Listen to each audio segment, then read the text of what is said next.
One, two, 3, 4.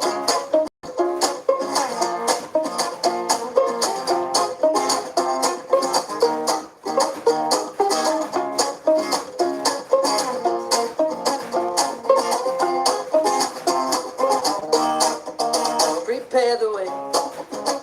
All these people make straight a path. For Yeshua's coming back, so we lift up as the mighty voice. Hosanna, hallelujah, Hosanna, hallelujah. Prepare the way. All these people make straight a path.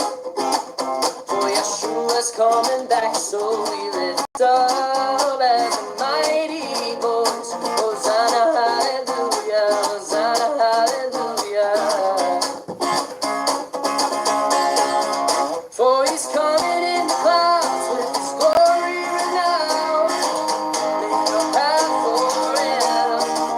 He'll be shining like the sun with the sword on his tongue. He's calling us in, so be ready. For Yeshua is coming again.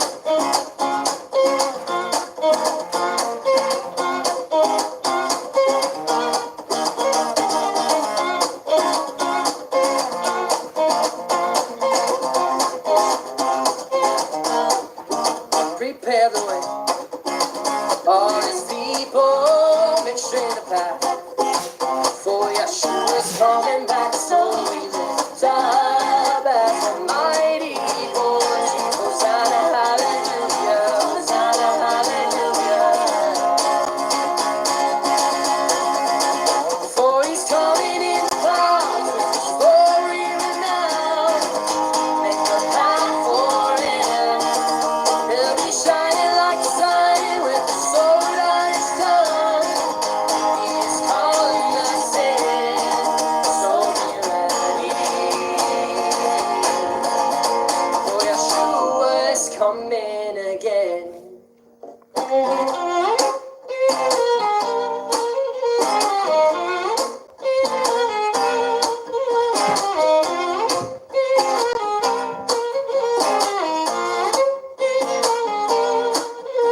The Son of Man who died for our sins was raised to life, and he's coming again. So prepare the way, O people of Yah, let us not delay. The shepherd is called the Son of Man who died for our sins was raised to life, and he's coming again. So prepare the way, the people of Yah, let us not delay. The shepherd is called the Son of Man who died for our sins was raised to life, and he's coming again. So prepare the way, the people of Yah, let us not delay. The shepherd is called the Son of Man who died for our sins was raised to life, and he's coming again. So prepare the way, the people of Yah, let us not delay. The shepherd is called. For he's coming in the clouds with his glory renowned. Make a path for him, and he'll be shining like the sun with the sword on his tongue. He is calling us in. For he's coming in the clouds with his glory renowned. Make a path for him. He'll be shining like the sun with the sword on his tongue. He is calling us in, so be ready. For Yeshua is coming again.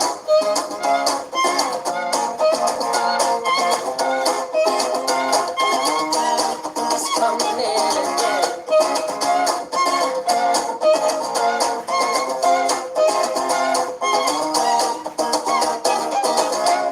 All right, Shabbat Shalom, everybody. My name is Jason, I'm Caden. I'm Jaden. I'm Nicole. I'm Eli. and we are the Yahuwah and the Torah channel, and we are very, very happy that you guys are gathering around our little round table. We've expanded our table. We put in a little leaf to this table, grab more chairs, and all of us are sitting right here in this virtual digital time that we are in, that we can celebrate an appointed time. We can celebrate the Shabbat of our Creator. We can celebrate a time, a time that is celebrated somewhere else in the Shamayim, a group of other people. This is nothing new.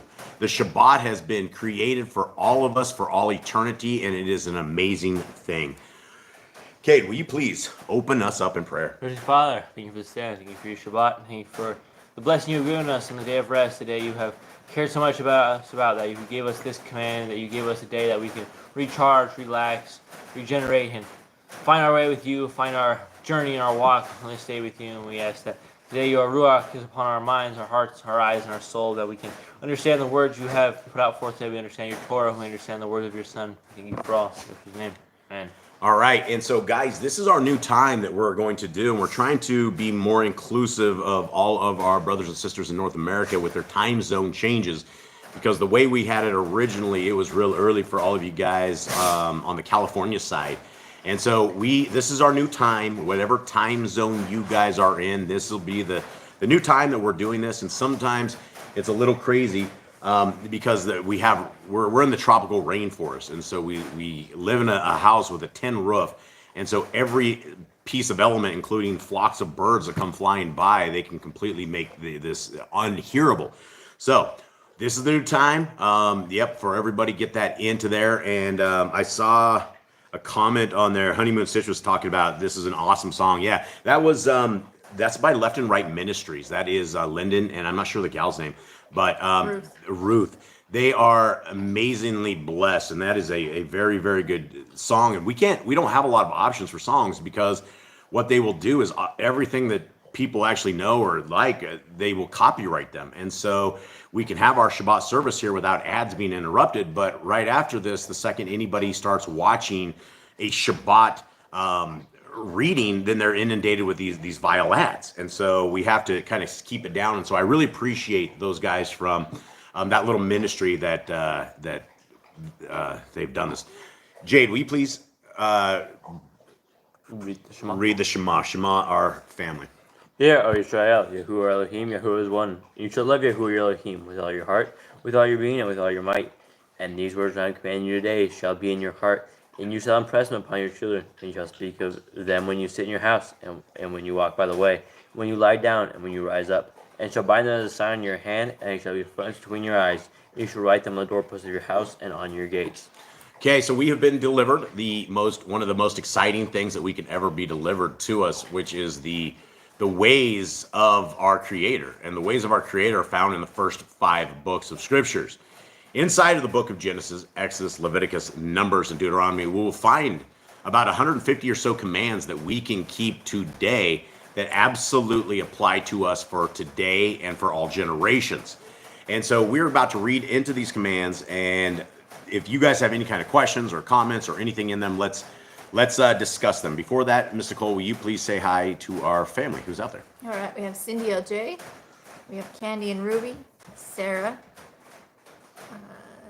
Joanna, Scott Freeman, Andy and Elizabeth, Razul, I hope I said that correct, Psalms 91, Honeymoon Stitch, which is Brian, Sylvia, Elizabeth, Walking His Way, Tess, and I don't know if I said the grand, but the grand's here too.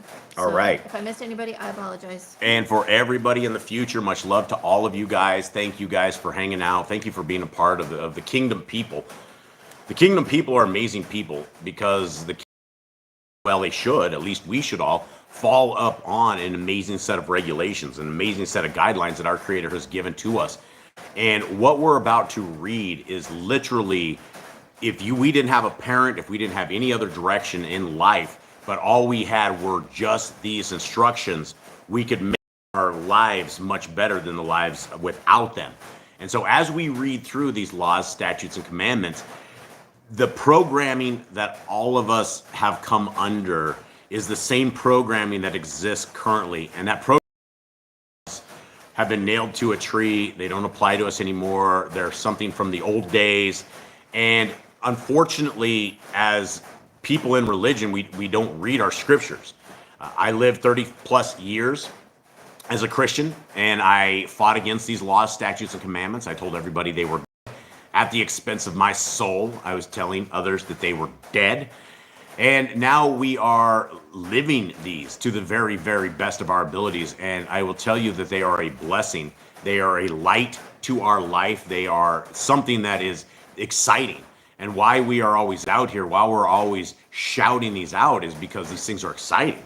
I have never found a better way forward in life. And as a lifelong Christian for a majority of my life, I had the way forward. I knew what salvation was based upon my indoctrination. I was sending all these people to hell based on Paul. I was telling them once saved, always saved. And I was explaining a trinity that didn't make any sense to me, but it was what the doctrine was, and it must be what it is.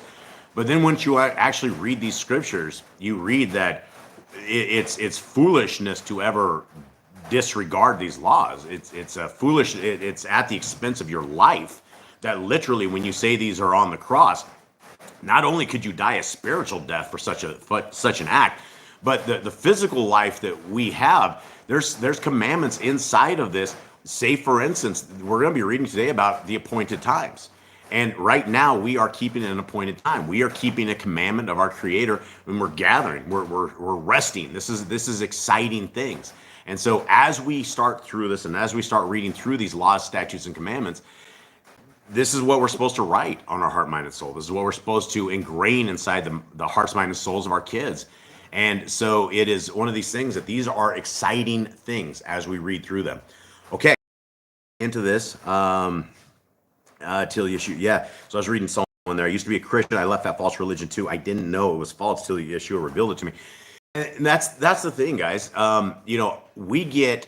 I have I guess called the privilege of being able to talk to brothers and sisters in chains in the darkest realms of the world. And if you think that you're confused out here, imagine what it's like being locked up in a place where only faith-based communities can exist, right? You can't get into a U.S. jail system or prison system if you are a Torah keeper. They have Christian apps, they have Christian ways, they have Christian doctrine, Christian philosophy. And the problem is, every one of these things don't hold any weight when it comes to scriptures. People are proud to be a Christian. When you look at scriptures, it's something that you would never be proud of. You wouldn't be a proud Gentile. And that's what we were all our lives. We're like, oh yeah, we're waiting on that Gentile rapture bus. We're waiting on Jesus to come and save us with his grace and his love, because we have accepted him. And people write in all the time that all you have to do is believe, ask Jesus into your heart.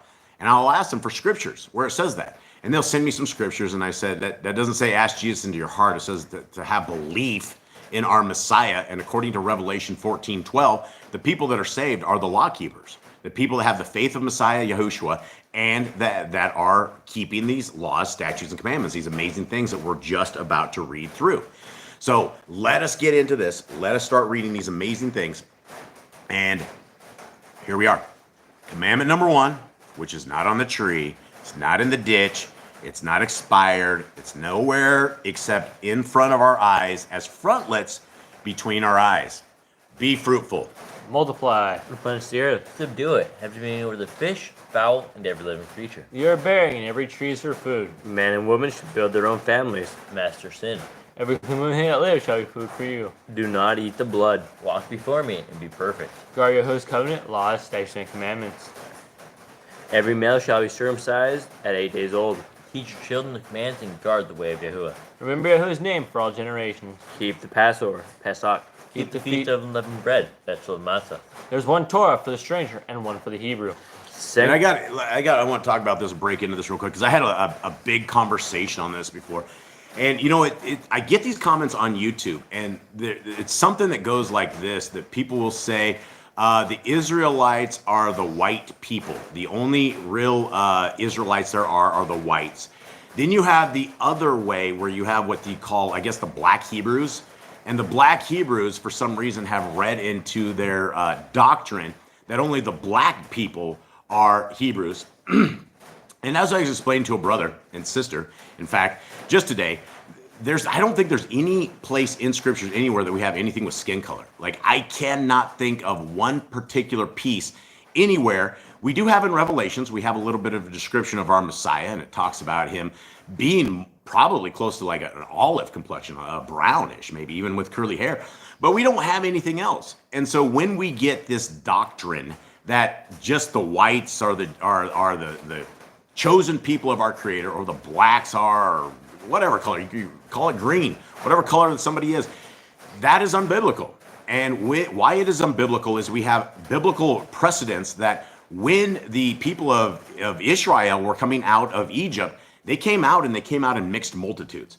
You're talking all of the slaves, all of the people, everybody who saw what had just happened to the people of Egypt. You probably had the smart Egyptians, and they saw what happened with our Creator, what happened with land, everybody dying off. It's best to get the heck out of here. So what happens? You have all of the Israelites and you have all of the excess people, red, blue, black, green, whatever color you want to put into this entire thing. They were all part of it. Now, what did they have to do to be a chosen person of our Creator? Do they have to bleach their black skin white? Do they have to turn black? Do they have to sunburn themselves? No, there's nothing like that, right? Zero. If you want to be a child of the Most High, then there's one Torah for you. There's one Torah for the stranger. We only have one set of rules and regulations. Unlike the United States of America that has like hundreds of thousands of different laws and regulations, we have about 150 very easy laws and regulations we can keep. So if you want to know how to be a child of the Most High, well, it begins with obedience. We learn the way, we shema, we hear, and we obey, and we start living these commandments. And it's not that hard to do, right? Commandments like don't drink blood. If you are one of those guys with your steaks that are medium rare, that's an easy change for us to do, right? Something to that, we don't want to have blood. So let's fry that steak up. Let's clear that, right? There's all these little things, and we read through these every single week so that as a people, as an assembly of our Creator, we can write these on our heart, mind, and soul. We know what the laws are. So as we go out into this world, we're not going to be tricked. We're not going to get owned. So there's no other regulations. There's no Christian doctrine or Catholic doctrine or Mormon doctrine. There is a Torah doctrine, the laws of our Creator. 5 books of Scriptures, no more. Nothing less, nothing more. And if we add to it, then we're breaking commandments. So there's a whole set of ways, and they're beautiful, they're amazing ways. Continuing on, sanctify all firstborn to Yahuwah. There are no mighty ones before Yahuwah. You shall not make graven images. Do not bring Yahuwah's name. Do not. Keep the Shabbat. Honor your parents. Do not kill. Do not break wedlock. Do not steal. Do not make false accusations against your neighbor. Do not covet anything of your neighbor's. Do not make an altar from rock that a tool has touched. Do not go up to the altar by the steps. If a man steals cattle, he shall restore it 5 times. Yahuwah's laws for criminals. Do not lie with beasts. No sacrifice to other Elohim. Do not oppress a stranger, a fatherless, or widow. Do not charge your brother interest. If you borrow your neighbor's raiment, return it to him before sunset. Okay, let's go. I just saw a comment. I'm trying to get it to pop up on my thing here. I think it's from Joanna. Yeah, some sound like they are prejudiced, angry, or upset with white folks. It's the same thing, right? I don't know where in the world we've ever come up with that one skin color is better than another skin color. It's just the oddest thing. When we all bleed the same, we all breathe the same, we all have the same internal aspects, and our Creator has given us a little bit of design amazingness, and so He creates us in different colors. But you find the white fellas, and the white fellas think they're the only ones accepted, and they have this thing that no other color can make it. Then you got the black guys, and they will absolutely, I don't know if you guys have ever encountered the angry black Hebrew guys. They're all over YouTube, and they will stand out in cities, and they will tell you how you suck for being white and how they're saved and you're not. When every bit of this is satanic, right? There is nothing in Scriptures that ever qualifies a person based upon their skin color. It is based upon your heart. It is based upon your willingness to obey a higher power and to do it with all your ability and all your might. And so racism is a sickness. It is a complete sickness. It is something that is used to destroy our society and destroy our world. And the kingdom, for everybody, if you're disappointed at this, I'm here to tell you the kingdom is going to be a multicolored assortment of every color there is. Probably colors we don't even know are out there, blended in from all sorts of the world. So it's not going to be something that everybody can, jump into a color and do it. You are part of the kingdom if you are obeying the laws, statutes, and commandments of our Creator. Okay, no sacrifices to other Elohim or gods. Where are we at? others. Do not oppress a stranger, fatherless, or widow. Do not charge your brother interest. If you borrow your neighbor's raiment, return it to him before sunset. Do not curse the ruler of your people. Do not eat what is torn of any beast, no false report. Do not follow a multitude of evil. Do not judge righteously against the poor. Bring back your enemy's cattle if you find it going astray. Help the animals of your enemy. Stay away from rumors and gossipers. Take no bribes. Oppress a stranger. Do Oppress not a stranger. Oh, do not oppress a stranger. Holy Love the moly. stranger. Which stranger are we oppressing and why? Okay, yeah, we don't oppress a stranger. We love the stranger. give your land rest in the 7th year. The devil got into him. Do not mention any pagan names. Keep the feast of Yahuwah. Do not cook your goat in his mother's milk. Okay, stop on that one.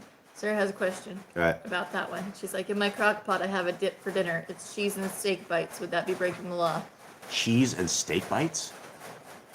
Why would it be breaking the law? Well, what part are we breaking the law here? Because she's just wondering about cooking the goat in its mother's milk. Well, I don't think you like made the family, like cheese meat- from the mother's You milk. mean like meat and cheese? So to break this commandment, you would literally have to go milk that mother and then go kill that animal and then cook it in his milk. Like literally, he would be swimming in his own food supply. Nutrients. Yeah, the whole food supply. Yeah, it sounds good. I don't think there's any commandment breaking with that at all. Okay, let's continue on. I don't know if that answered it, but hopefully. Obey the master Yahuwah sends before you. Do not bow down to other Elohim. Serve Yahuwah. Make no covenant with other Elohim or outsiders of the land. Do not make or use anointing oil on a normal person. Do not make use perfume on a normal person. Do not eat the fat. Excellent stereo.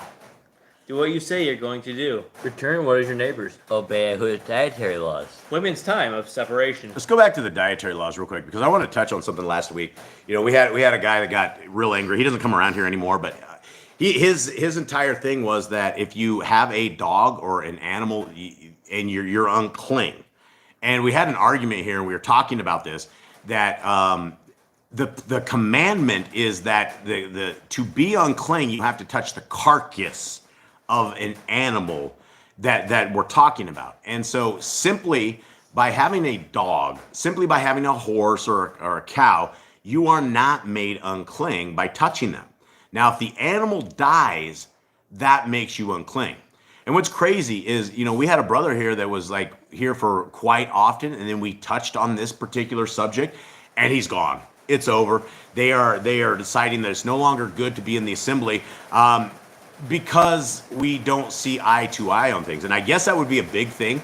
But for everybody that is trying to figure out if a live dog is clean or unclean, you're not unclean by petting a dog. Just so you know, let's keep scriptures completely straight. And you wouldn't be unclean by petting a pig either. Yeah, you wouldn't be unclean by petting a pig. Wash your hands up. Wash your hand. I mean, wash your hands with everything, right?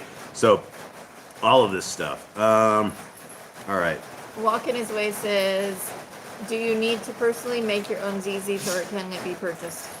I don't know why you couldn't purchase your tzitzits. The thing about tzitzits is most people don't have the right colors, right? You're buying these the Judaistic style, which are white, and that it breaks commandments. So the actual commandment is a blue tassel. It's a blue ribbon, is what it is. So yeah, make your own tzitzits. You could probably buy your own tzitzits, but and I guess I don't see any problem people like stranding a white into it. I know a lot of the girls like the foo-foo stuff and to make it look prettier or something of the sort, but the actual command is blue. And so if you want to obey the command 100%, then you got a blue ribbon in your tassels. They're not hard to make. And have you made them? No.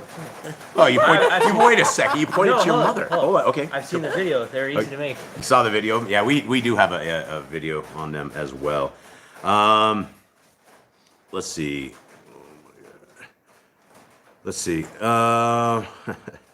Let's continue on this. I'm just reading the chat, guys, with you guys. Okay, let's continue on. Do we have anything else? Did we miss something? I don't think so. But Rick Johnson, he just popped in, so shalom to him. Hey, what's up, Rick? What's up, brother? But he said about the curds and the milk. He brought some curds and milk and the calf that had been prepared and set them before them. Cheeseburger, yeah. I see. Yeah, so I mean, the question is having like boiling cheese and steak, is that breaking the commandment? And no, that's not breaking the commandments. And guys, our dogs are starting to get a little wild. We're going to try to keep them under control. Okay. Yes, we wear our zizis on all four corners. Yes, and we have a well, I don't even know what they call it. We call it a zeet belt, like a zeet belt, right? But it's a webbed belt that is It has grommets on grommets. It has grommets on it, and we attach to the 4, and then because we don't have like, I guess in the actual Judaism, they have like their clothes are made with that in there, and so I don't know if that answers it or not, but let's continue on until we have more questions. Women's time of separation, stay away from them, right? Obey Yahuwah's hygiene laws. Keep the Day of Atonement, Yom HaKippurim. Do not uncover the nakedness of your family. Do not take your woman's sister for wife. Do not lie with a woman in her uncleanness. You shall not sacrifice your children to Moloch. Do not be a sodomite. Be Kodesh. Do not read the corners of your field, or you shall not glean your vineyard. Do not deal false or defraud your neighbor. Do not lie or be a liar. Pay your workers the day's wage they are due. Do not harm the disabled. Do not endanger your neighbor. Do not hate your brother. Rebuke your neighbor for his sin. Love your neighbor as yourself. Do not diverse your cattle. Do not mingle your seed. Do not mingle linen and wool. Do not lie with a taken woman. Do not eat the fruit of the trees for 3 years. Do not practice sorcery. Do not round your beard or the corners of your head. Do not cut yourself for the dead. Do not get tattoos. Do not prostitute your daughter.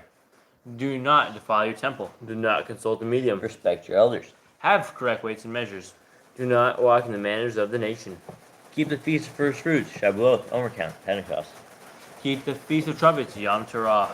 Keep the feast of Sukkot, Shemini Atzeret. If you blaspheme the name of Yahuwah, you shall be put to death. All right, let's talk real quick. Who's that? And there's Psalms 91 that has some issues on that. Yeah. So, well, I'll give you a little bit of stuff on as far as racism goes down here. We are shiny white, right? Imagine that, right? Newsflash: the bosses are white. Now we live in an all brown country, and it's we're taller than everybody else. Most of the people down here, they're like 5'1" to 5'4" or 5. They're really, really short. And we've had many incidents, in fact, because you're white, they do a thing called gringo bingo, right? Whatever price you pay is not the same as everybody else who's a local. You get ripped off. Eli has tried to get on the bus before, and they've let all the locals get on the bus. They slammed the door on him. We've been flipped off as people go by the bus. Like, the public bus is supposed to pick up everybody alongside the road. And so, I hear about this a lot. I hear about the racism, and I also hear about back in the days in the 50s and 40s and stuff, where they wouldn't even let, colored people on the bus, or they wouldn't even let them sit around. They had to go to the back of the bus. And, it's not really a joke, but it's kind of a joke because we can't even get on the bus. We would be content with the back of the bus if we could get there. But it's one of these things that it doesn't matter if it's North America. It doesn't matter what country you are in. It seems like there is absolutely a division of people and the way they look at you. And so it's worldwide. It's not really like a simple thing, but it is messed up. Sarah says, make room for me. I'm short. I'll fit in. All right, on. Well, there you go. Hopefully you can get a bus. Women don't have a problem getting a bus. Nope, Dudes, never they have. pick up every girl. But as far as the dudes, sometimes you just don't get a bus. Okay. Keep the Feast of First Fruits, Shavuot, Omer Count, Pentecost. Anyone? Keep the Feast of Trumpets. Yom Teruah. Keep the feast of Shemini Atzeret. You went way up. Yeah, you went like 4 up. Did I go up? Uh-huh. Oh, okay. I was on. If you blaspheme the name of Yahuwah, you shall be put to death. If you kill your animal, you must give him another. Repay injury for injury. On the Yobel, Jubilee year. Confess your sins to Yahuwah and repay who you have trespassed against. The law of being a Nazir. Wear zizit on the 4 corners of your garments. The Torah of whoever touches a corpse. Follow Yahuwah's law of inheritance. The Torah of keeping your oath to Yahuwah. Do not add or take away from the word. Guard Very, your very soul. important, guys. This is maybe possibly one of the most important commands that we have. Actually, no, I'll take that back because our Creator has given us basically guard the commands, I think, is the greatest. And to guard the commands, we have this particular one that says, do not add or take away from the word. This is the litmus test of everything, right? When you say what you believe, let's ask why. Show me the documentation. Now, if the documentation comes from a charter of any religion that says we believe this and that we should worship on a Sunday because it's the Lord's day and Jesus arose on that day, and so we've decided to change it by our own heart, mind, and soul, you would say, show me that documentation. And it would be on some man-made charter because that doesn't actually exist in scriptures anywhere. And then we would take it back to Deuteronomy 4:2 where it says, do not add or take away from the word. And if we were in the slightest possible way of corrupting the Torah of our Creator, then we would say, we shouldn't worship on the Lord's day. Or if you want to worship on the Lord's day, that's fine. But make sure you're absolutely keeping Shabbat as well. And so it's very important that we know this stuff. Don't add and don't take away from the word. It's very, very confusing for a lot of people because we live in a world where the people believe that Judaism is God's holy people when they don't realize that the religion of Judaism in of itself breaks this command by books. We're not talking like simple verses. They have 200 plus books of their Talmudic Torah, their oral Torah, and it absolutely, without a shadow of doubt, does change what your understanding of the Torah is. In fact, let me explain a little bit more. A lot of people don't understand that in the religion of Judaism, there's individuals they call goyim. And a goyim is anybody who is not in the religion of Judaism. And according to the scriptures, if you are a goyim, you can be spit upon, you can be robbed, you can be stolen from. The goyim are lesser than dogs. Now, we don't have any scriptures in our Torah that says anything like this. If we were looking for a people to hate, and we're just reading the first 5 books of scriptures, we don't know. We know that we're not supposed to mingle with the nations, but we're not supposed to isolate a certain group and that we are able to steal from them, do evil things to them, and it doesn't matter because we just don't know anything about that. And so when we hear things like this, it comes back to this Deuteronomy 4:2. Is this in the word of our Creator or not? Does it appear in Genesis, Exodus, Leviticus, Numbers, Deuteronomy as a command for us as a people? And if it doesn't, you're breaking a commandment. So we stay away from the dogmas. We stay away from the false religions. We stay away from religion in general. Religion is a killer. It's a soul killer, which is why the next command is to guard your soul. That's what we're supposed to do. How do we guard our soul? Well, we read the scriptures and we apply them to our hearts, minds, and souls. We understand what the Torah is, and we understand it is a covenant path. And that covenant path puts us into a protection. It also puts us into a way that our Creator says He will be our Creator. We have a leader who we want, who acknowledges us as a people, and we acknowledge Him as a leader. And how do we do that? We obey what He says to do. Continuing on, learn to fear Yahuwah. You shall love Yahuwah with all your heart. Bind the laws upon your hand and the frontlets between your eyes. Write the laws on your doorposts. Do not tempt Yahuwah. Do what is right and good in the sight of Yahuwah. Do not be afraid of your enemies. Remember Yahuwah. Circumcise your heart. Cleave Yahuwah. Swear by His name. Destroy graven images. Do not make an idol of Yahuwah as the pagans do to their Elohim. Rejoice in all Yahuwah has blessed you with. Do not do what is right in your own eyes. Do not hearken the words of the false prophets. Do not make any balls between your eyes for the dead. Let's go over this real quick because I had a question this week, and it came from a dude who was a Seventh-day Adventist. And for those who ever studied the SDA guys, it's a very interesting group. And the thing about the SDA is it has a prophetess. In fact, it doesn't just have a prophetess; it has like the leader of their group. And when you study up on Ellen G. White and you study up on her I don't know if it's a seance or it is her. When she went into her zones and she started getting some sort of downloads. But the problem is we have understanding of what a prophet is. And if you claim to be a prophet and if you're out there saying, hey, this is going to happen, if this doesn't happen, the prophet dies, right? You pick up the rocks and you chuck them, you kill the prophet. The prophets are not to prophesy in the name of Yah unless that stuff comes through. And you know they are a false prophet because what they say doesn't come through. And so you have all of these books and all these times where LNG goes into a trance. And this trance is, she comes back with all of this stuff and it never happens. It's over and over and over, but yet you have an entire set of religious people that believe that LNG is the one. And the thing is, they don't keep commandments, right? They may keep 2 or 3 commandments, but we're not there's more than just Sabbath keeping, right? We're reading through these things. It's an entire thing about from the day that we wake up and open our eyes to the time that we go to bed, there is a set of rules and guidelines that all of us fall under. This is the Torah commands, right? We're not following under the rules and regulations of Ellen G. White. And so when we hear false prophets, Jonathan Cahn is another one. He's a ginormous con man. That guy has made more prophecies and done more damage in the names of our Creator than anybody. And his last name is Cahn, and nobody calls this stuff out. But when we have people that are saying things and they don't come true, they're illegitimate people. LNG is illegitimate, which makes Seventh-day Adventists or any religion illegitimate. Okay, do not make any baldness between your eyes for the dead. You should not eat any abominable thing. You shall give to a stranger of clean food that dies of itself, but you shall not eat of it. Give tithe your increase of seed year by year. The Torah of the end of the 7-year release. Do not borrow from the nations. Do not harden your heart, nor shut your hand from the poor. Guard month 1 of Yahuwah's calendar. 3 times a year, all males shall appear before Yahuwah. You shall make judges and officers in all your gates. Do not plant Asherah poles near the altar.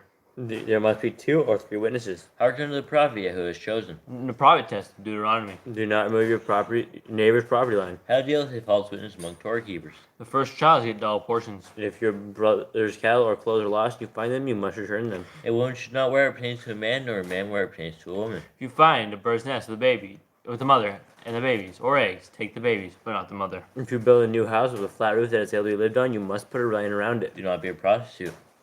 Do not use dirty money. The law of divorce. Do not take a person's millstone for a pledge. If you lend your brother, do not enter his house to get your payment. He must bring it to you. Return his clothing before sunset if that was his pledge. Do not oppress a hired servant that is poor and needy. Every man shall be put to death for his own sin. Do not go back for the forgotten sheep in the field. Leave it for the stranger, fatherless, and widow. Do not muzzle your ox when he treads out grain. If your brother dies and has no child, you shall take his wife and name the firstborn after your brother. At the end of 7 years, you are to read the Torah at the Feast of Sukkot and the Feast of Tabernacles. Yeah, okay, there we go, guys. Those are amazing things. Those are simply amazing. I'm trying to get caught up on the chat as we're, and Rick Johnson, Zionists are not Israel. Absolutely. I know those are fighting words out there in the world, but guys, just look up abortion clinics in Israel. You'll find them open till 11 o'clock at night.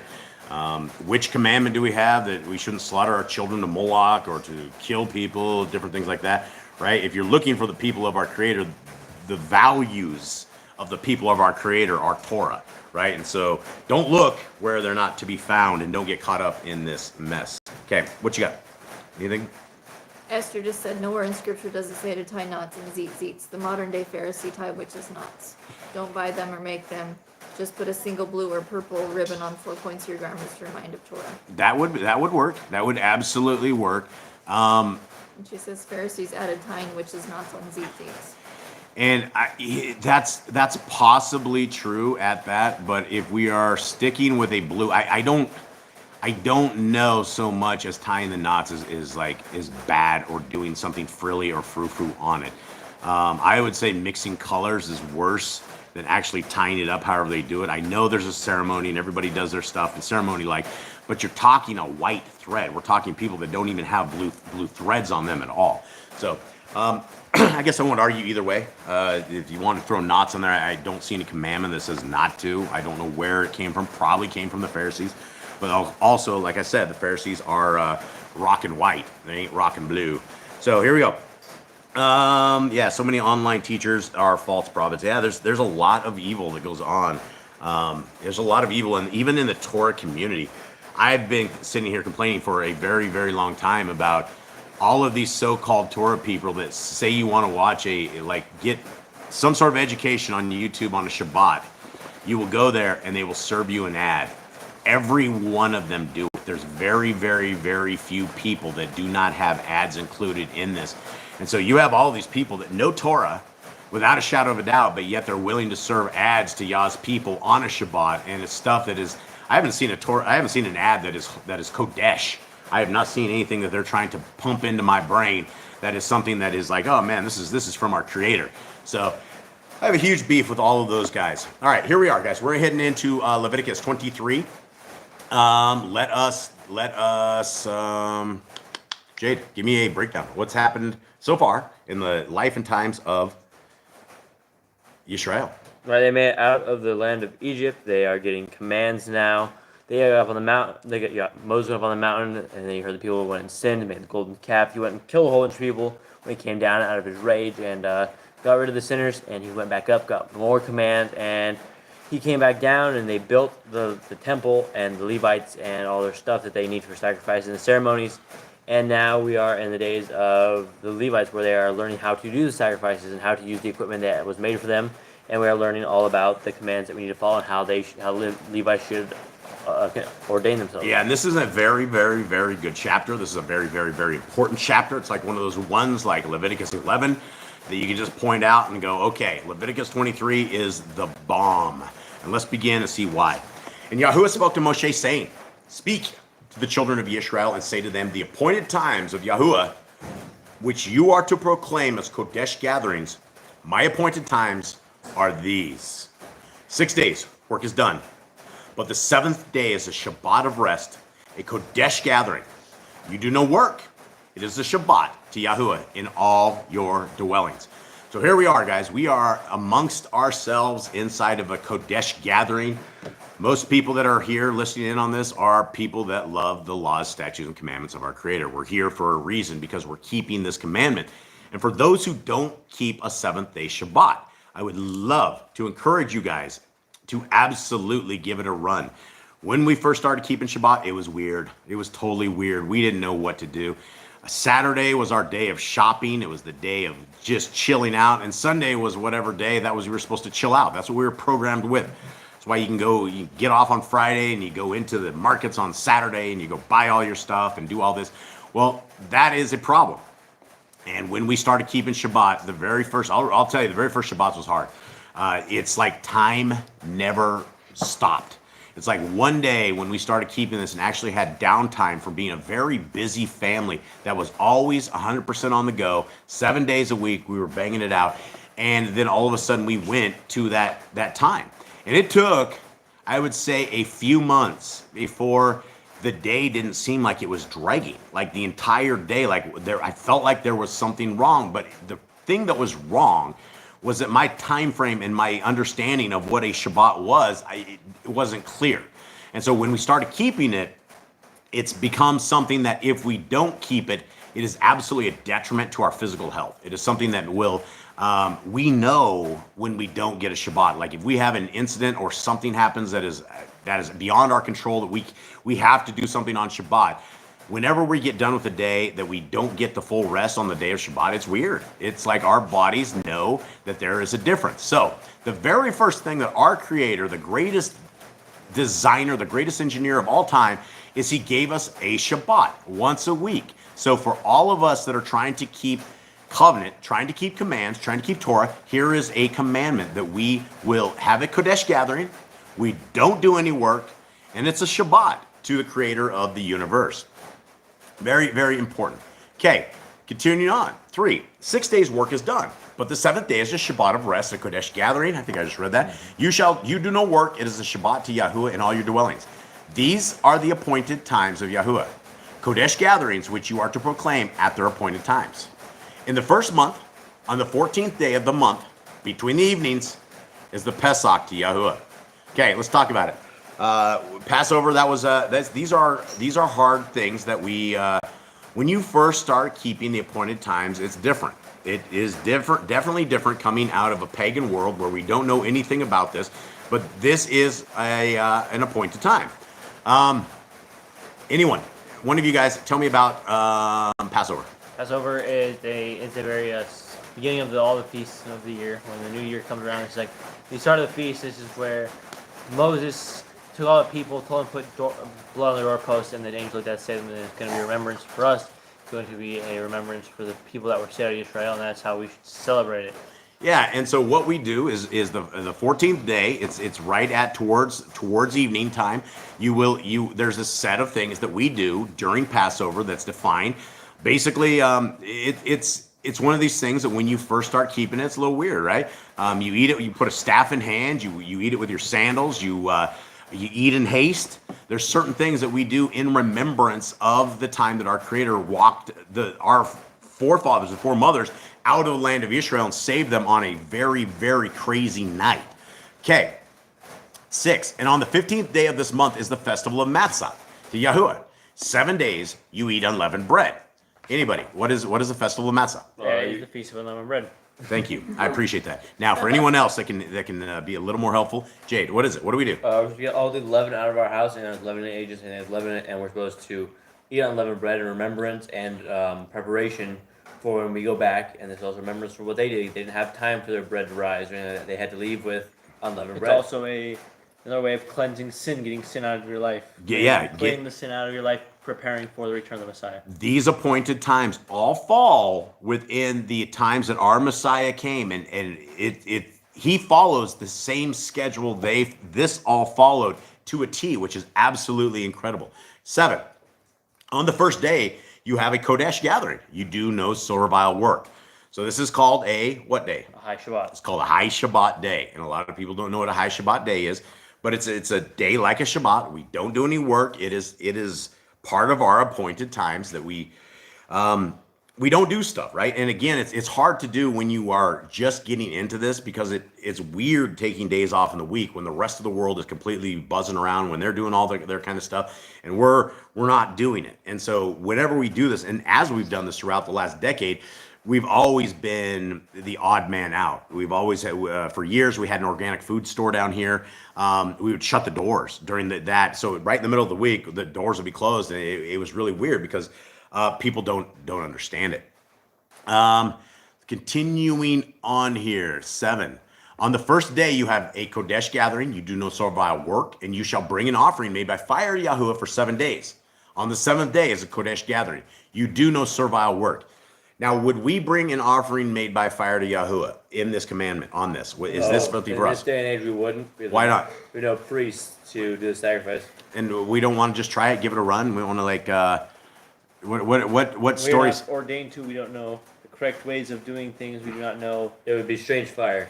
Strange fire. And to those who do not know what a strange fire is, that was a major incident in the scriptures where Aaron's kids were fried. They were burned up. Okay, because they were basically drinking as they were doing their ceremonies, and they jacked everything up. 9. And Yahuwah spoke to Moshe, saying, speak to the children of Israel, and you say to them, when you come into the land which I give you, and shall reap its harvest, then you shall bring a sheaf of the first fruits of your harvest to the Kohanim. So you're supposed to bring the first fruits of your harvest to the priest. And he shall wave the sheaf before Yahuwah for your acceptance. On the morrow after the Shabbat, the Kohanim waves it. And on that day, when you wave the sheaf, you shall prepare a male lamb, a year old, a perfect one, and a burnt offering. And its grain offering, 2/10 of an ephah of fine flour mixed with oil, an offering made by fire to Yahuwah, a sweet fragrance, and its drink offering, 1/4 of a hin of wine. And you do not eat bread, or roasted grain, or fresh grain until the same day that you have brought an offering to your Elohim, a law forever throughout your generations in all your dwellings. Now, we will have these groups of people that are out there, and there's this one guy that Jeremy and I always laugh at. His name, we call him Bathrobe Bob. This madman comes out in his bathrobe and starts telling everybody they shouldn't be keeping the appointed times of our Creator because we're all in captivity and we're all supposed to be sad. This is the premise. They have nothing to back it up, and then they'll quote some stuff out of Hosea or something of the sort, and they're like, oh, you shouldn't be doing the appointed times. That's going to curse you. It's the same thing as my mom that tells me I am going to go to hell for keeping the laws of our Creator. And I ask her, which law is going to actually be the one that sends me to hell? Yeah, that's the guy. The guy. Yeah, he's all swearing it up, cussing it up. He's crazy. Bathrobe Bob is a wild man, and he has thousands of people that they won't keep the laws of our Creator because Bathrobe Bob tells them so. So it's a problem. We either had Paul of the New Testament that everybody's hooked their line to, then you have Bathrobe Bob, who a small fraction of people go to, but nobody wants scriptures. Nobody wants to know what these scriptures say. 15. And from the morrow, after the Shabbat, from the day that you brought the sheaf of the wave offering, you shall count for yourselves 7 completed Shabbatot. Until the morrow, after the 7th Shabbat, you count 50 days. Then you shall bring a new grain offering to Yahuwah. So what we're doing here is we're counting the Omer. This is the Omer count, and this is one of these things that most people in the Torah community, everybody keeps these appointed times a little bit different. Everybody has different dates. Everybody has different ways that they do them. It's kind of rough, but here is my encouragement to everybody. If you are on a calendar, I don't care what calendar, if you are on a calendar that is keeping the law, statutes, and commandments and attempting the appointed times of our Creator, I don't think we're going to be condemned for it. I don't think it's a problem. It's the attempt that we are trying to make, and a lot of us see scriptures in a lot of different ways, and we have to go with what we can see and what we ourselves understand. Okay, so continuing on, this is the Omer count, 17. Bring from your dwellings for a wave offering 2 of bread, or of 2/10 parts of fine flour they are, baked with leaven, first fruits to Yahuwah. And besides the bread, you shall bring 7 lambs a year old, perfect ones, and a young bull and 2 rams. They are a burnt offering to Yahuwah, with the grain offering and their drink offerings, an offering made by fire for a sweet fragrance to Yahuwah. I would like to explain to folks that are out there that we can do a lot of these commands inside of Leviticus 23, right? There's things that we're not going to be able to do, and it'd be very unadvisable to do, like trying to attempt a sacrifice. I don't think that is a good idea. I don't think that it would be acceptable.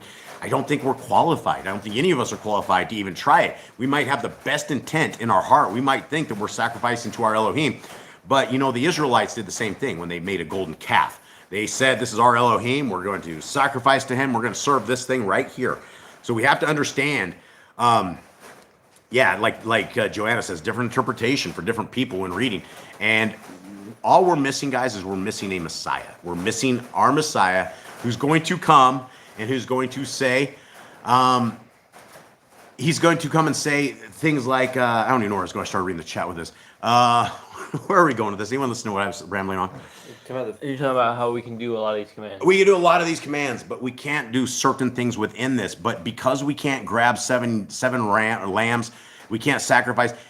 Should we not even keep these commandments at all? Should we not even try? Even though in the kingdom to come, these same appointed times are going to continue on. It's not like it's Shabbats are going to be going on. Pesach's going to be coming on. Trumpets, it's all coming on. It's going to be part of our world in the kingdom to come, which is why we are supposed to be doing it now, so that this stuff is not completely, it's not completely foreign to us. All right, 19. What am I missing in this? The Epistle of Barnabas, which was straight up the first century followers of the way, kept the Torah. Rick Johnson wanted to know also if bathrobe Bob wore zits on his bathrobe. Dude, I don't think so. He's got a kimono. He's got a, what do they call those things? A kimono. What is it? Kumu? What is those things that the women wear? The bath. Not the muumuus. No. Kimura. It's not kimura. That's the No, arm break. it's- Kimono? That's something like that. But I don't remember what it was. Now, continuing on. Again, guys, because we can't get sacrifices, because we can't do some of this, we can't just say none of these commandments that work. We don't need them. We are supposed to be keeping all of Leviticus 23 minus the things that we absolutely cannot do. Continuing on. 20. And the Kohanim shall wave them besides the bread of the first fruits as a wave offering before Yahuwah, beside the two lambs. They are kadosh to Yahuwah for the Kohanim. Again, we have a priest that is taking care of business. It is the priest that is doing this. And what the priest was doing right here is he was working for his due. He was working for his food. He was working for the creator of the universe and getting fed. That is the whole thing about tithing. That is the whole thing about the 10% of all of this. Guys, we weren't sitting here cracking open our wallets, dropping these dudes 20s. That is not what tithing is, but yet you will have the Jim Staleys who will have everybody in their gazillion congregation popping them money. That's right. We're the priests. We deserve our 2 cents, right? Well, the creator of the universe can also bless us however he wants us to bless us. Okay, continuing on. 21. And on the same day you shall proclaim a Kodesh gathering for yourselves. You do no servile work on it. A law forever in all your dwellings throughout your generations. Okay, and this is a bathrobe broad reproach, right? A law forever in all your dwellings throughout your generations. The bathrobe Bob clones, the NPCs, he will sit there and tell us that we're not in the land. We're not in the land, so we don't need to do these. And if we do them when we're not in the land, we're profaning the name of our Creator.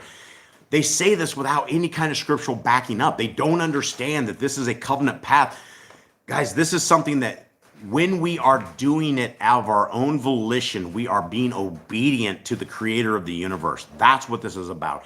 Are you obedient or are you disobedient? There's nothing else to it. 22. Did you have something? We just have a new person that just said, John Fernandez. He says sacrifices had to be done in the temple. There's no temple.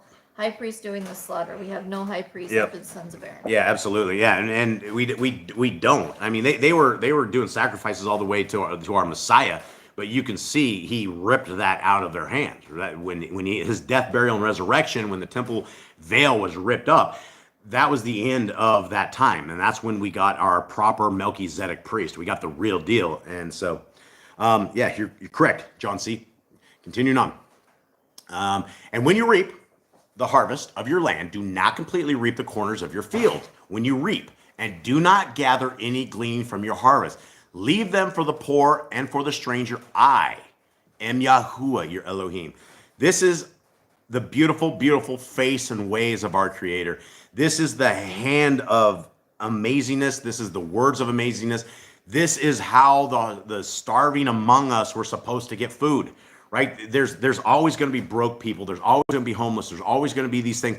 But when we live in a Torah-based, observant community, the poor among us were supposed to be able to go to the edge of the field and supposed to be able to gather it. They're supposed to be able to eat.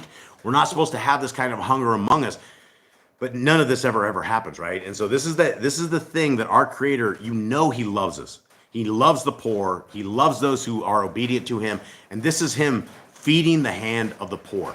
Continuing on. And Yahuwah spoke to Moshe, saying, speak to the children of Israel, saying, in the 7th month, on the 1st day of the month, you have a rest, a remembrance of blowing of trumpets, a Kodesh gathering. Okay, what is this? What's happening, Phyllis? This is the Feast of Trumpets. Yeah, this is a Feast of Trumpets. A lot of people, and you can see it in Scriptures, believe that our Messiah will return on this day. And it is one of these things that the trumpets were blown in Israel. Even if the king was coronated earlier in the year, they went and they blew the trumpets on this day. This is a calling in of our Messiah. It's a calling in of the king, the real king.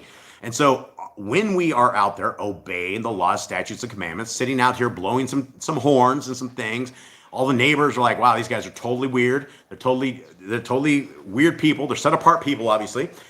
That's the reason, right? All of these things make a difference. And when we're out there blowing trumpets and our Messiah comes during that time, it's going to be wild. It's going to be really wild. 25. Continuing on the day of trumpets. You do no servile work, and you shall bring an offering made by fire to Yahuwah. And Yahuwah spoke to Moshe, saying, on the 10th day of this month is Yom HaKippurim. It shall be Kodesh gathering for you, and you shall afflict your beings, and shall bring an offering made by fire to Yahuwah. And you do no work on that same day, for it is a Yom Kippurim, to make atonement for you before Yahuwah your Elohim. For any being who is not afflicted on that same day, he shall be cut off from his people. And any being who does any work on that same day, that being I shall destroy from the midst of his people. You do no work. A law forever throughout your generations in all your dwellings. What special day is this? This is our favorite day of all the year. What is this day, guys? The Day of Atonement. Yeah, the Day of Atonement. We starve. And a lot of people will go, that doesn't mean to fast. Well, it says to afflict our souls. And the easiest way to afflict your souls is not to eat. Yeah, yay to being weird. Absolutely. Yeah, that's the weird ones are going to be the ones that make it, which is cool because we're all weirdos, right? The real weirdos. So we have a Day of Atonement. We're supposed to afflict our being. We don't have a tremendous amount of information from this day, but we understand that it is a day of getting into a path of understanding that we're going to be judged. Judgment will be coming. We will stand before our Creator naked. We will have to account for every idle word that we said, every evil thing that we ever did, every bad thought. It's going to be accounted to us, right? And this is the day that we're supposed to get into sync and start to understand it. It's a day of fasting. And so it is a law forever, right? Throughout your generations. Bathrobe Bob, yeah, it says, it doesn't say in the land, right? It says throughout your generations in all your dwellings. So, Brian is like, no water or food for 24 hours. It's hard. We did the no water thing for the first couple of years. I think a couple of us ended up on the death's door by the end of the day. We do drink water, and I don't know if that's we shouldn't be, but for those who are able to completely afflict their soul without food, without water, that would be an amazing day to do it. So continuing on. The grand one to know, is Judas a type of Aziel? Judas, like a goat, like the Judas, the one that. Not like Judas Iscariot. Yeah. So was he a type of Aziel? I mean, Aziel's a demon messenger, right? I mean, he's a messenger from part of the fallen, the group of the fallen. I don't know. Could be. I don't know. I mean, she's probably thinking like a scapegoat, maybe. I think is what she might be saying. I don't know, Graham. I don't know. Good question. Anyone in the chat have any kind of answers on that? Where are we at, Phyllis? Anyone? 32. Yeah, 32. Okay. It is a Shabbat of rest to you, And you shall afflict your beings. On the 9th day of the month at evening, from evening to evening, you observe your Shabbat. Okay, again, we have evening to evening. And I know a lot of you guys out there like daylight to day gone, but I believe that a Hebrew day begins at the end of the day when the sun sets and on each day. And again, I'm not here for contention. This is what we found in our studies. 33. And Yahuwah spoke to Moshe saying, speak to the children of Israel saying, on the 15th day of this month is the festival of Sukkot, for 7 days to Yahuwah. On the first day is a Kodesh gathering. You do no servile work. For 7 days you bring an offering made by fire to Yahuwah. On the 8th day there shall be a Kodesh gathering for you, and you shall bring an offering made by fire to Yahuwah. It is a closing festival. You do no servile work. Okay, what are we talking about here, fellas? This is the Feast of Tabernacles. This is the day where you go out and you build a booth. You go and spend a week outside of your normal dwellings. Yeah, and down here in the jungles, it is very, very, very hard to do this, folks. This is one of these commandments. It seems like it's super easy. Go pop up a couple of tents. But this happens while we are in a tropical rainforest, and it doesn't matter what kind of tent you have or whatever is on that. You get wet. You get soaking wet. There's no way around it. It's just it just rains a lot here. Okay, let's continue on. 37, I believe. 37. Is it? Yeah. Okay.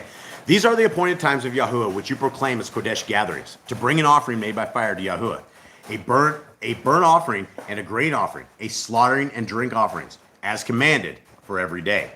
Besides the Shabbatah of Yahuwah, and besides your gifts, and besides all your vows, and besides all your voluntary offerings which you give to Yahuwah. Again, we can do everything except for offerings made by fire, right? We can't do the stuff that the Levites did, nor should we even attempt to. That would be just a bad idea, just a really bad idea. 39, right? On the 15th day of the 7th month, when you gather in the fruit of the land, celebrate the festival of Yahuwah for 7 days. On the first day is a rest, and on the 8th day is a rest. And these are called high Shabbats again.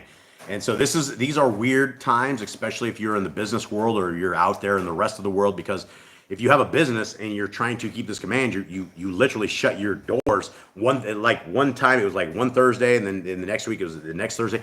It was it's hard to do when everybody else around you doesn't, but you still need to do it. 40. And you shall take for yourselves on the first day the fruit of good trees, branches of palm trees, twigs of leafy trees, and willows of the stream, and shall rejoice before Yahuwah your Elohim for 7 days. And you shall celebrate it as a festival to Yahuwah for 7 days in the year, a law forever in your generations. Yes, Bathrobe Bob, for all generations, every year. Celebrate it in the 7th month. Dwell in booths for 7 days. All who are native Yisraelites dwell in booths, so that your generations know that I made the children of Yisrael dwell in booths when I brought them out of the land of Mitzrayim. I am Yahuwah your Elohim. Thus did Moshe speak of the appointed times of Yahuwah to the children of Yisrael. Okay, so this is simply a very, very amazing chapter. It gives us a quick breakdown of what are we expected, what is expected of the people of our Creator. And that's it. And they're not that hard. They are a little confusing to begin with. Do you think Gentile Christians should also follow these laws? I think everybody who wants to be a non-Gentile should follow the laws. The thing is, being a Gentile is not a good thing. Being a Gentile means you're out of covenant. Being a Gentile means you fall under the lawlessness of Matthew 7. When our Messiah, I'm going to take us over real quick, Matthew 7. This is what happens to the Gentiles. And this is why we're always out here talking to folks about this, because the Gentiles love these verses. And in Matthew 7, we hear this. I go to this a lot, guys.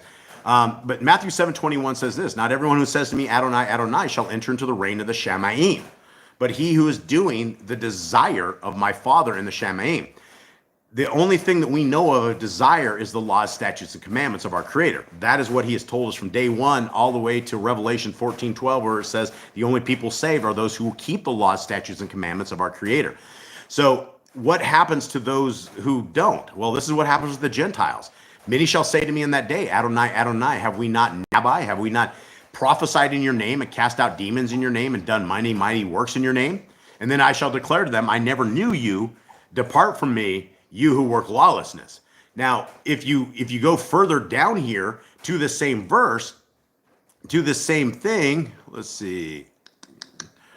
It says it twice. In Matthew 7, we have it 2 times that it says, depart from me, you who work lawlessness. Now, for a final little piece before we actually get into the reading, when we go into Revelation 14:12, this is very, very clear when we read this that law keeping is completely in. If you want to see the kingdom of our Creator, then you need to be a law keeper. Here is the endurance of the saints, is what they have in the rest of it. Now, you may or may not consider yourself a saint. I don't consider myself a saint, but I want to be a saint. I want to be one who is saved. So here's the endurance of the saints. Here are those guarding the commands of Yahuwah and the belief of Yahushua. So there we go on that. Take me back there, Eli, please. So yeah, you wouldn't want to be a Gentile. A Gentile is not a good thing. And I know that we all have inside of our programming that somehow being a Gentile is a good thing, but it's not. It's a hell sentence. And so there's no such doctrine that you just need to ask Jesus into your heart and you're going to be saved. You know, James talks about faith without works is dead. It doesn't matter. And so we will show our faith by our works, which is why we're supposed to walk the Torah and live the Torah. It's supposed to be a part of our life. It's not something that should be new to us, although a lot of us it's brand new to. But after time, it becomes something that is not new, and it becomes something that just it's what it is. It's what we live by. We don't drink blood. We don't look at our kids naked. We don't rip our neighbors off. We don't harm the disabled. Things like that. That's our rule set. And so we should all be keeping the laws, statutes, and commands of our Creator. Okay, now, Matthew 23, the words of our Messiah, the most beautiful individual to ever come and walk it and to do it with love and compassion and also with authority. That is what our Creator Son has, is he has authority spoken by the words that he knew of his dad's. We know from the extracurricular books of the Apocrypha that the Shabbat was kept before creation. We know that the Torah was written before light and dark was ever split apart. We know that there's entities that keep the Torah, that keep the Shabbats, that keep the appointed times before we were ever around. And so this is the same thing that all of us have the opportunity to do today, to know the Torah, to learn the Torah, to love the Torah, and to let it grow with us. And we have a leader. We have our sacrificial leader that came by that walked this Torah perfectly. A lot of people will question the deity of our Creator and His Son. We have been lied to throughout generations that the Creator and His Son are the same individuals, and that somehow the devil was able to kill the hand of the Creator. But yet when we see the story of Abraham and we see how Abraham was supposed to sacrifice his child, then we see the Creator of the universe that actually went through with that and allowed his child to be slaughtered. That was the entire prophecy. That was the entire system that was made whole right there. Okay, continuing on. Let's begin here. Do you have something mystical? Okay. Yeah, Rick Johnson's got it down. Rick's down with this. The same laws and regulations will apply both you and the alien living among you. That's right. There's one Torah for it doesn't matter who you are. If you come out of Christianity and you want the rules and regulations of our Creator, there's one law for you. There's not a set that just leads for the people of the Christians. It's all the same laws, and they're all really, really good. Okay, Matthew 23. This are the words of our Messiah.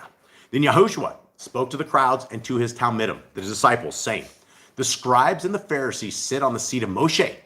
Therefore, whatever he says to you to guard and do, but do not do according to their works, for they say and do not do. How many times do we hear this, guys? How many times in where we see, do as I say, not as I do? The scribes and the Pharisees, for those who do not know, that not the scribes, but the Pharisees and Sadducees, and I guess the scribes in this particular thing, guys, what they are is in religion at all. Let's just say, for instance, Catholics. The main religion of the Catholics is Catholicism, right? But then under Catholicism, you have hundreds of different other sects of religion that are all based upon the doctrines of Catholicism. That's what you have with the Pharisees and the Sadducees. And a lot of people coming out of Christianity think the Pharisees and Sadducees were law keepers. Like they were the greatest things that were ever there. And these guys were Torah keeping. These guys were it. But they were not. Because our Messiah very clearly says, do not do what they are doing, right? You're going to go astray. Why do they go astray? Because they bind heavy burdens, hard to bear, and lay them on men's shoulders. But with their finger, they do not want to move them. A lot of people don't understand what that means. To understand what this means, you have to understand the religion of Judaism. Inside of Judaism, you have the Torah, 5 books of scriptures. But then you have the super Torah, right? You have the oral Torah. You have this stuff that all of these guys throughout decades and decades, and most of it came after they were out of captivity in Babylon. So when they came out with all of these brand new laws, statutes, and regulations, it's changed. One example is when the verse that all the Christians say, all food has been made clean, the entire chapter is about washing your hands before you eat. Now, that may sound foreign to people because we don't have a law like this. We don't, in the Torah, it doesn't say anything about washing your hands while you eat. So you had all these Pharisees and these Sadducees, and they were going off on Messiah, and they were like, why don't any of your guys wash their hands before they eat? Messiah says it's not what goes in a man that condemns him, but what comes out of his mouth, what his heart says. So the Christians have put in parentheses, well, that must mean all food has been made clean. So they start eating pig because of this, right? All of a sudden, this thing about washing their hands has now made them a defiled set of people. When we eat pork, we become defiled. Now, I would like to throw a very heavy warning into anybody that eats Jello or gelatin. What is it, Mystical? What's Jello? Jello has pig in it. Gelatin. All gelatin has pig in it. Unless it's made by beef gelatin. Unless it's made by beef gelatin. And my son and I, we got corrupted 2 weeks ago because we ate a little piece of a cake. We looked at the ingredients. We didn't know. It had come home. We found out we had eaten pig. We were devastated. We're still devastated. So you got to be very, very careful, right? They're putting pigs on everything. All food has not been made clean. Beware of what you eat. Now, continuing on, this is talking about the Pharisees, the Sadducees. 5. And they do all their works to be seen by men, and they make their tefillin wide and lengthen the tzitzits of their garments. And they love the best place at feasts and the best seats in the congregations, and the greetings in the marketplaces, to be called by men, Rabbi, Rabbi. But you do not be called Rabbi, for one is your teacher, Hamashiach, and you are all brothers. All right, let's talk about this. First of all, we have a word that most people don't even know what it is. And I don't know what the word is in the King. I believe it's teacher. Teacher? No, this is the word telfin. This is the little Oh, leather I thing. thought you were talking rabbi. No, we're not talking about that. Yeah, that's what I'm talking about is in the verse 5, guys, where we have a telfin. This is a Jewish thing, right? This is one of these things that they've taken Deuteronomy 6:4, and I don't know if it's a bad thing, but I do know it is traditions of men, and they will wrap. Sometimes they wrap like the Torah on their heads, and then wrap like leather around it, and then they wrap it around their arms and go down. But that's what he's talking about. He's talking about that they're out there, that these Pharisees and Sadducees are making themselves look way better than what they are. And they lengthen the tzitzits of their garments. And that's the one thing that, guys, when we wear tzitzits, you have no idea the some appointed times that are coming your way. You're going to be talking to people that you have no idea about. The first thing, everybody's going to look at you and go, oh, you're Jewish. And you're going to go, no, I'm a Torah keeper. I keep the laws of our Creator. I don't have extracurricular books, things of that. But these guys are out there and they're dropping these things to the ground, right? They're big, long, white tzitzits, and they were showing themselves to be the greatest and greatest. Continuing on, and they love the best place at feast and the best seats in the congregations. And the greetings in the marketplaces, to be called by men, Rabbi, Rabbi. And I know I read this, but, I had a brother in chains who, they write me back, and this guy called me Rabboni. And I said, brother, I'm just a man. I'm not this, right? Don't call me Rabbi, right? We have one teacher. It's Messiah. It's Yahushua. Yahushua HaMashiach, that is our Rabbi. But these are the things that we're about to listen to some cardinal sins. Check this out. 9. And call none on earth your father, for one is your father, he who is in the Shamaim. All right, now, what religion do we have, folks, that everybody's a father? Catholics? Catholicism. That is the masses. That's it. Father, please forgive me. Father. We don't have this, right? So all of a sudden we have, but yet you have the Catholics. They supposedly Messiah. Messiah says, and call none on earth your father, for one is your father, he who is in the Shamaim. Now, this is a problem. Talk about the Trinity, because all of a sudden we have the Father and the Son, and Messiah does not identify himself as the Father. He just clearly says, without a shadow of a doubt, that he is not the Father, that he is in the Shamaim.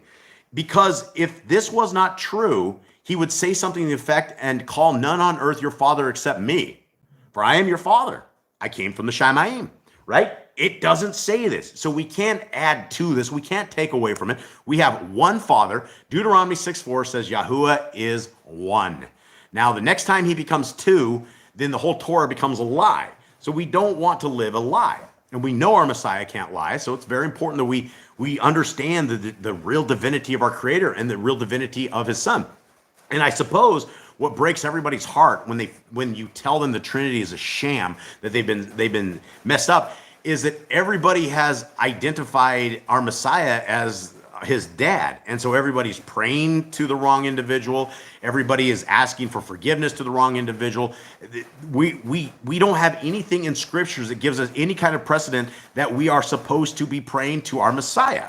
It's to the Father. He is a jealous Elohim. We know he's jealous. And there's only one Elohim. So for us to be praying to anyone else, who are those prayers going to be heard by? You know, and then you have you have the Catholics. They pray to Peter, Paul, Mary. Who knows? I don't even know. There's a lot of people. Okay, continuing on.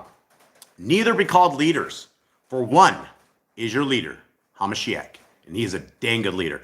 But the greatest among you shall be your servant, and whoever exalts himself shall be humbled, and whoever humbles himself shall be exalted.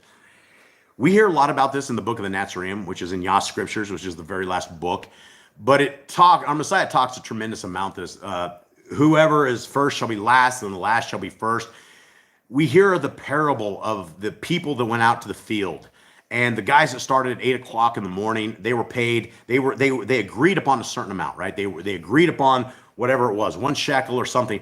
But then you had people that were coming into the field at noon, 1, 2, probably a guy at 4:30 to get the last of it, and payday came.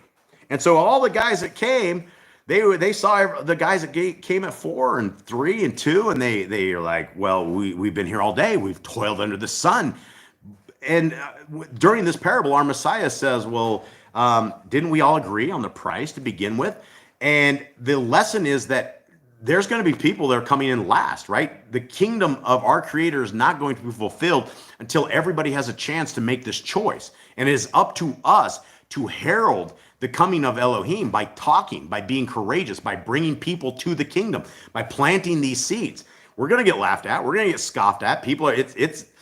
It used to be embarrassing back in the day, but I've been through the embarrassment so much that it's not even embarrassing anymore. It's embarrassing when people tell me the laws of our Creator are gone. Hold on, guys. That's my dog. One of them. So that's the thing that, there's going to be a tremendous amount of people, and it's not going to be the people that are the first, right? The first will be last, and the last will be first. 13. But woe to you, scribes and Pharisees, hypocrites, because you shut up the reign of the Shamaim before men, for you do not go in, nor do you follow those who are entering to go in. Huge things, right? This is why the Pharisees and Sadducees hate these guys. They hate Messiah, because he beat them down. He completely beat these guys senseless. Woe to you, scribes and Pharisees, hypocrites, because you eat up widows' houses, and for a show make long prayers. Because of this you shall receive greater judgment. Woe to you, scribes and Pharisees, hypocrites, because you go about the land and the sea to win one convert, and when he is won, you make him a son of Gehenna, twofold more than yourselves. What does this mean, fellas? What are we talking about here? This is they are teaching people. It's like the Christians when they go out and they teach people like we saved someone's soul. They actually this in their heart. They've made them a person that is designated for hell because now they're on the wrong path. They're on the taught the wrong ways, and it's going to take someone else to actually that knows Torah, that knows Messiah to change them back the right way. Yeah, and you know, I'm looking at the chat. Thank you very much. I'm looking at the chat. Yeah, it's you've got to be very, very careful with food. All of our food is contaminated. I put up a video on another channel that I have, jbossman008 on YouTube, and it has 6 foods in the U.S. that are banned worldwide, but they still feed them to everybody in the U.S. That's how bad it is. There's literally legal laws that they will not allow people to have all this stuff. And yeah, we got owned. I was very, very disturbed when I found out that I had consumed pork. I was very, very concerned, as I'm sure all of you guys are. I didn't even know if I was going to say this. I'm like, man, I gotta repent. This is terrible. Okay, 16. Is that where we're at? Yeah. Woe to you blind guides who say whoever swears by the Mishkan, it does not matter. But whoever swears by the gold of the Mishkan is bound by the oath. And you guys can see some issues that they were having back in the days, right? The Pharisees and Sadducees. There was obviously something where the Pharisees are like, oh, swear by the gold of the Mishkan. When Messiah says, fools and blind, for which is greater, the gold or the Mishkan that makes the gold Kodesh? And whoever swears by the altar does not matter. But whoever swears by the gift that is on it is bound by the oath. Fools and blind, for which is greater, the gift of the altar that makes the gift Kodesh. He then who swears by the altar swears by it and by all that is upon it. And so these are some of these things that, a lot of issues that were happening back in these days that you could see our Messiah was fighting these guys with. Obviously, there were issues where these guys were telling people, oh, just swear by the gold of the altar, it's good, or swear by this or that. And we know from Torah about swearing and that we're not supposed to swear. We're not supposed to take oaths, especially in the name of our Creator, that if we don't do them, it is a major problem. Okay. Everything and call the companies to see if it's pig enzyme. Yeah, I don't know. I don't know if they'll even tell us still on that. I'm replying to her where she says we have to be diligent to read everything and call the companies to see if it's pig enzyme. I don't even know if these guys will tell us this, you guys. I have no idea. I do know that you can get capsules. You can get like regular capsules that we just throw turmeric in, and unless you get the right capsules, the capsules are all pig-based as well. It's a mess. It's a mess. Continue on. 21. And he who swears by the Mishkan swears by it and by him who is dwelling in it. And he who swears by the Shamayim swears by the throne of Elohim and by him who is sitting upon it. Woe to you, scribes and Pharisees, hypocrites, because you tithe the mint and anise and the cumin and have neglected the weightier of the Torah, the right ruling and the compassion and the belief. These need to have been done without neglecting the others. So Messiah's in here beating the snot out of these guys. He's just beating them down. 24, blind guides, straining out a gnat and swallowing a camel. This reminds me of the board. Somebody has a big long plank in their eye as they're sitting there trying to pull out the splinters in their brother's eye. A lot of little things like this. This is what the Basora, the good news, will give us a lot more understanding of how we should be acting. Because with the Torah, we have the exact way. With Messiah, we have the way that they mean it to happen. And, it's one of these things. We got to be astute in all of our stuff. 25. Woe to you, scribes and Pharisees, hypocrites, because you cling the outside of the cup and dish, but inside they are filled with plunder and unrighteousness. This reminds me of the Catholics. Guys, if you guys have ever been to a so-called Catholic mass, they will go up there and they will take their, I don't know if it's grape juice or liquor or what it used to be, but I'm sure there's one for the priests and one for the rest of the people. But they would take it and then they would pour it in a fancy-looking cup, and they would take it to everybody. They'd all take a sip of it, and then they'd take a rag and just wipe around the edge. And the next guy would get that same thing. They wipe around the whole thing. Everybody's drinking out of the exact same cup. And it's a mess. 26. Blind Pharisee, first cling the inside of the cup and dish so that the outside of them becomes clean too. What is he comparing this dish to? Our bodies, our vessels. Absolutely. We need to dial in the Torah into our life and the effects of our life before we go fixing everybody else. If we're out there trying to fix people and we don't even know what the Torah is, it's a mess. We're going to create issues. Woe to you, scribes and Pharisees, hypocrites, because you are like whitewashed tombs, which outwardly indeed look well, but inside are filled with dead men's bones and all uncleanness. So you too outwardly indeed appear righteous to men, but inside you are filled with hypocrisy and lawlessness. This is hardcore stuff, right? These guys would have been very, very, very offended at somebody saying this, right? These are fighting words right here. When you tell a scribe and a Pharisee that they're full of lawlessnesses, they will come unglued. 29. Woe to you, scribes and Pharisees, hypocrites, because you build the tombs of the Neviim, the prophets, and decorate the monuments of the righteous, and say, if we had lived in the days of our fathers, we would not have taken part with them in the blood of the Neviim. Thus you bear witness against yourselves that you are sons of those who murdered the Neviim, and you fill up the measure of your fathers. Serpents, brood of adders, how would you escape the judgment of Gehenna? Because of this, see, I send you prophets, Neviim, and wise men and scholars. Some of them you shall kill and impale, and some of them you shall flog in your congregations and persecute from city to city, so that you should come. So that on you should come all the righteous blood shed on the earth, from the blood of the righteous Havel to the blood of Zacharias, son of Berechiah, who you murdered between the Mishkan and the altar. Now we know who Cain is. Who is Zachariah, fellas? Zechariah is one of the prophets. He's John the Baptist's dad. That's who we're talking about here. We're talking about John the Baptist's dad that was slaughtered. He was actually killed between the Mishkan and the altar. And that was one of the things that you don't get in the rest of Scriptures, but you can get in Yah Scriptures, because we actually have that Apocrypha story that talks about this. It's a whole story about John the Baptist and John the Immerser. So it's a great reading, guys. And Yah Scriptures is 100% free of charge. You guys can download it at yahscriptures.com/download, or just go there and click on the downloads. And the version that you're seeing on the screen is a free Google app. It's absolutely free of charge. You guys can do it. And there's also PDFs you guys can grab as well. And if you'd like the hard copy of it, you can purchase it, but not on Shabbat. Okay, continue on, 36. Truly I say to you, all this shall come upon this generation. Okay, what's coming up on this generation? Looks like bloodshed and judgment. Judgment, yeah. Jerusalem, Jerusalem, killing in Neviim and stoning those who are sent to her.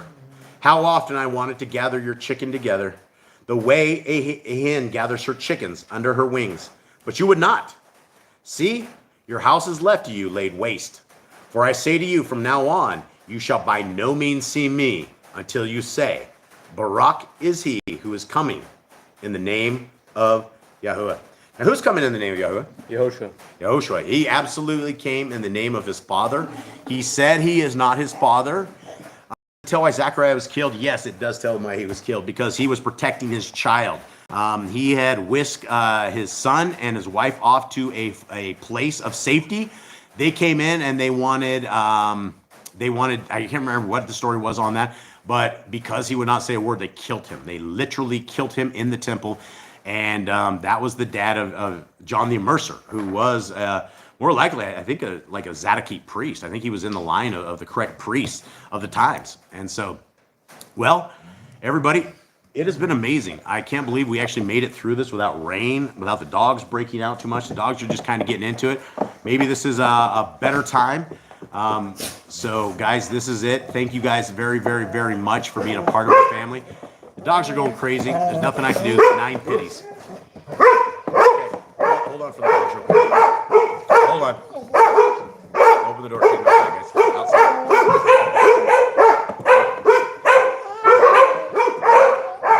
Hold up. I'm sorry, everyone. Okay. Anyway. Okay. Shh, guys, please, Jade, step up. Pet the dogs. Okay. So we're trying to get them not to go. Sorry, guys. Yeah, they know what's up. Yeah, and so yeah, you know the Hebrew Nationals. We have these down here. We actually call them the goys, and we don't know. I don't know if they're legit or not. I've always wondered because you know what it is, and I mean they make all sorts of stuff in there. So guys, be very, very, very, very diligent with your food, with what you eat. We got owned down here. Never in a million years would we ever let defiled food cross our mouths. We accidentally did. May Yah forgive us for this, and may our lessons help you guys so that you guys don't get owned with something that happened. So, Jade, will you please bless our family? Yahuwah barak you and guard you. Yahuwah make his face shine upon you and show favor to you. Yahuwah lift up his face upon you and give you peace. Thus I shall put my name upon the children of Israel, and I myself shall barak them. Hold on. So yeah, so what was again? We had a piece of pie that had a Jello inside of it. Sugar-free Jello. It was. She said it was sugar because I have diabetes. She said, "Oh, it's a sugar-free thing," and I'm like, "Wow, this tastes amazing." And then I get home and I figured out I have become unclean. and the defiled. And so not very happy. Guys, be very, very diligent. They're trying to poison all of us all the way around. And so much love to you all. Let's exit this. Oh, that you would rend the heavens and come down. Oh, that you would rend the heavens and come down.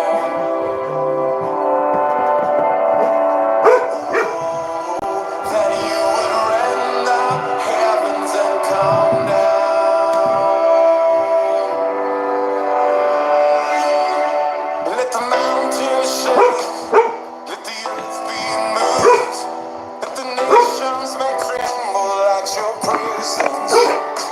Let your fire burn, let the waters burn, let your name be known to this generation, and come down. Get you.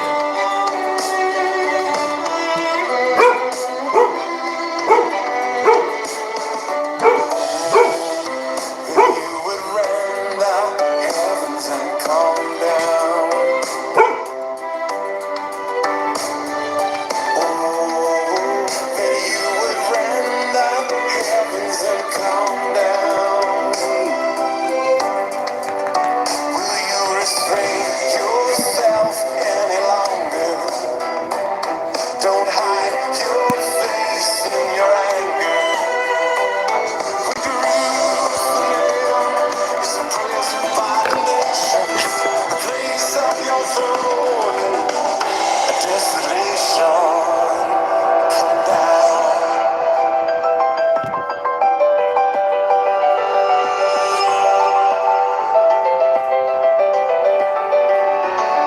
Oh, that you would rend the heavens and come down. Oh, that you would rend the heavens and come down. There will be thunder in Jerusalem. Like a lion you will roar. Indeed you're angry for the sake of Zion. And all the nations they will know when you come down. When you come down.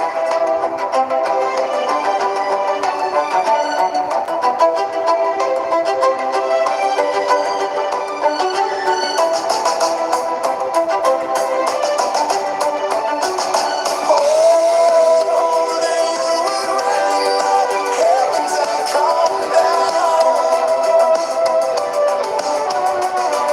Oh, that you would rend the heavens and come down. Oh, come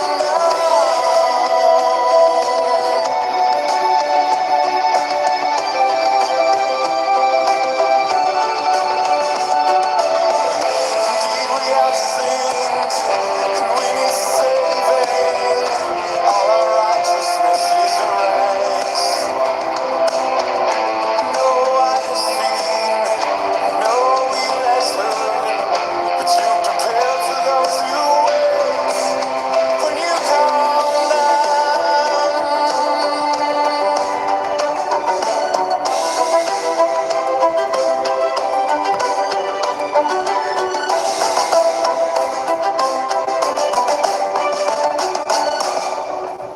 Okay, everybody, may Yahweh bless you and keep you. May his light forever shine on you. May the Torah be a part of your life. May Messiah Yahushua always be a guiding light to every one of us. We love you all. Shabbat shalom to you all. All right, shalom.